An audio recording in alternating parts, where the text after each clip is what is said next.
I got into it just from collecting plushes, and then I decided I wanted to create my own, so I started making them. You have to take a 3D object and make it into a pattern.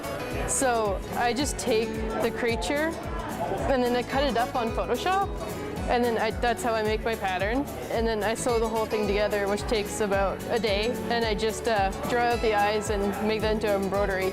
I took sewing lessons for years when I was young, and I just decided to develop my own system. I got into it from the furry fandom. I joined the furry fandom 2012. And then I started making the costumes, and I just got into more of the sewing and making the plushies and designing costumes.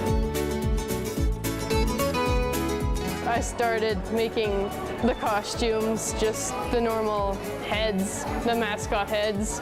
And then I got into making the full costumes and cosplay. I decided to make a Kyuubi from Naruto because it's my favorite show. And I thought it would be kind of an easy first project. That was my first quad suit. And so I just started with the duct tape, and I used that as my pattern to pattern out what size I would need.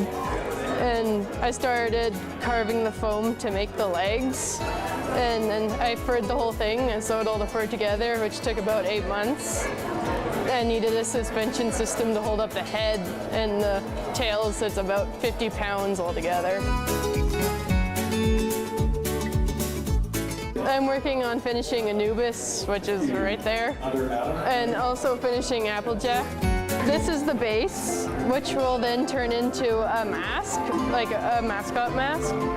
So it's just the base, and then the fur just goes on top of this. And that's what it looks like uncut. There's a whole community with JoyCon and Comic-Con. You just meet so many people that have the same interest, and everyone just gets along, and you can make so many friends doing this.